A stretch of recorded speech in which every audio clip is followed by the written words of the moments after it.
In the 2020s, our trend obsessions are kind of stuck in the past. If it's not the 60s, it's the 80s, and if not, it's 1973, or in some cases 2009. Is the return of the bandage dress a recession indicator? I personally have no issue with throwbacks. A lot of people complain about nostalgia bait, and while at times it can feel overdone, nostalgia has been a cultural lobby for decades. But for a very short, very specific period, people weren't looking at what happened. They were looking towards what could be. As the new millennium approached, Y2K promised a future that was shiny, digital, and most importantly, optimistic. All the pleather, sleek textures, and mini gadgets was like nothing that has ever been done before. And think movies like The Matrix and music videos like No Scrubs. Sleek, chrome, and glamorous. There were no references to the past. Well, the style took a lot from the 60s space look, but still, Y2K was all about being innovative and current. It's wild to think that over 25 years later, given how much we advanced in technology, the Y2K aesthetic still looks more futuristic than anything that came after. But how did this short-lived moment of fantasy future take over fashion, music, and screens,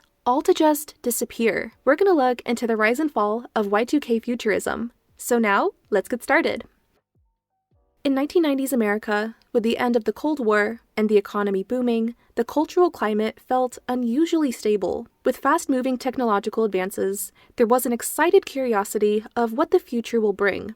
Windows 95 made personal computers more accessible, and the internet was beginning to take shape. As early as 1993, there were some early glimpses of what would become the Y2K style. Bjork crafted a futuristic, experimental sound and aesthetic. Fashion designers like Anna Sui played with cold-colored metallic prints. Michiko Kashino brought 60s space-age nostalgia into high fashion. Thierry Mugler utilized cyborg couture. Movies like Hackers and The Fifth Element featured sleek, techie visuals. And while most mid-90s music videos focused on stylized realism, the Scream music video showcased futuristic minimalism and glossy environments. What really pushed the Y2K aesthetic into overdrive was the dot-com boom. The internet was promised to be the modern gold rush.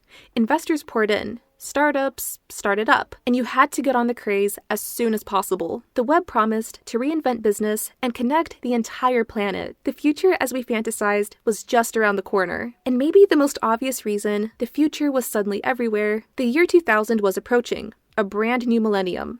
Some wondered if the stroke of midnight would bring some 2012 level scare. Everyone just had to wait and see. Some people were scared of a computer glitch when 99 turned to 00.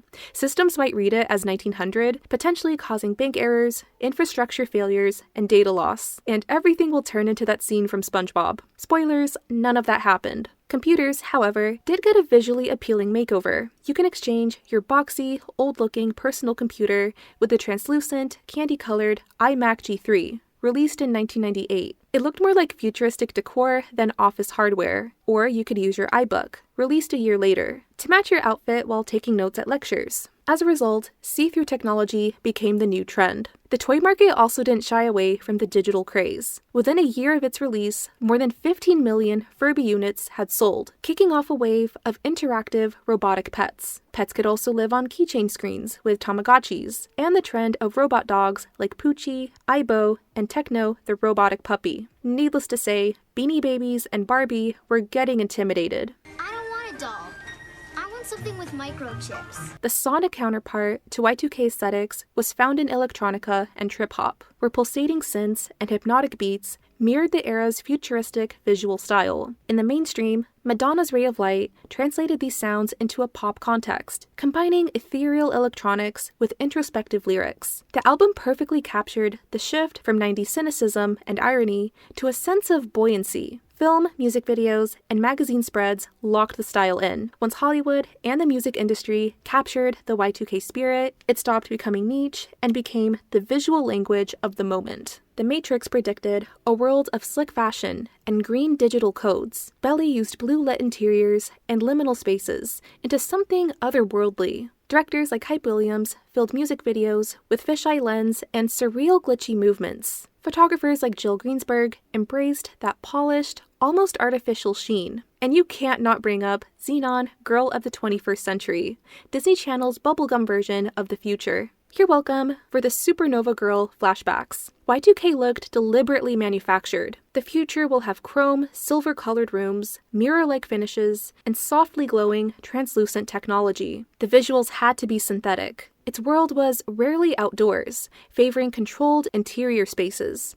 Similarly to the Rococo style of the 18th century and 1920s Art Deco, the new millennium look was all about the human-made, shiny, engineered, meticulous designs. When tech and the internet were changing everything, what could you really do with nature? Y2K didn't just happen on TV or computer monitors. People who were lucky enough to have lived in large cities at this time would get pastries or buy their clothes from stores that looked like a futuristic art installation. Fashion was fluid and eclectic, pulling from 60s space-age futurism, rave culture, and hip-hop fashion. Y2K looks ranged from astronaut-inspired metallic silhouettes to relaxed, casual streetwear. Some Levi's jackets were created with built-in cell phones and MP3 players. As the internet promised a newly connected world, the aesthetic also borrowed global visual elements from South Asian bindis to Bantu knots, which originated from South Africa. A lot of Y2K hairstyles had some elements of spikiness. I'm particularly thinking of fashion diva Miranda Sanchez. Makeup was cold-colored and frosty,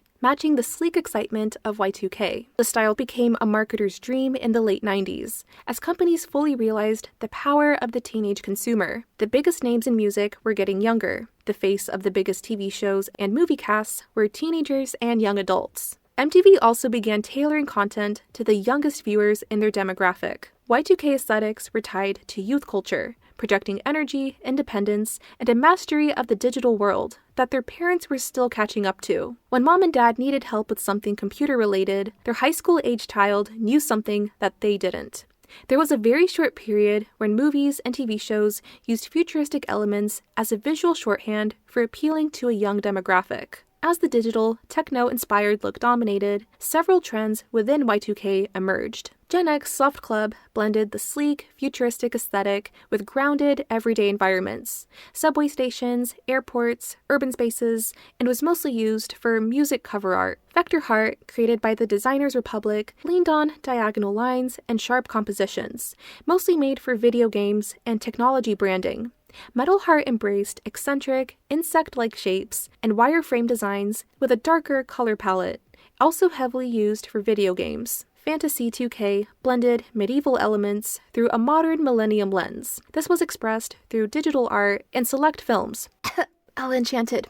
I have a video on this style if you'd like to check it out. A particularly unique branch I call Whimsy 2K plays stylized, deliberately artificial elements into natural settings, an extension of the 90s fascination with surrealism and visual weirdness. So this style was inescapable. It was all over music videos, movies, advertisements, and there was a point where the whole future thing was getting old. People expected to see it, and when that happens, it's no longer fun. This was especially noticeable in the pop market. I'm seriously speaking in hindsight, but the very underrated dance pop song Irresistible by Jessica Simpson, a song about forbidden romance. The video would have done fine with roses or a beach setting, but instead the visuals was a poppier Blade Runner. Clearly, the future became the default setting. The dot-com bubble burst in March 2000.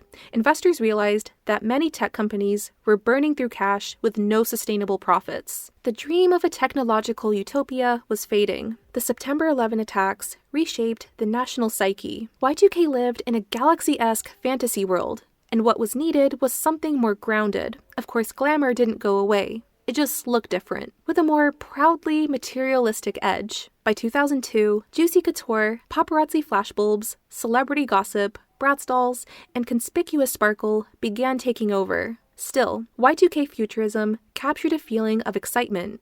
Its glossy space-age visuals felt like stepping into an exclusive party, a world with promise, speed, and possibility. Starting in the late 2010s to even today, the style is a creative springboard.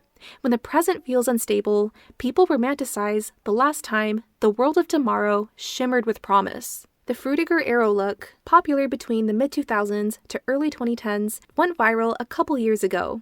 It mixed artificial glossiness with nature elements. It looks so aesthetic. Maybe this is how life is meant to be. What makes the Y2K aesthetic so compelling is that it celebrated digital life, but it was still separate from everyday reality. Today it feels like tech isn't a destination, but an extension of who we are.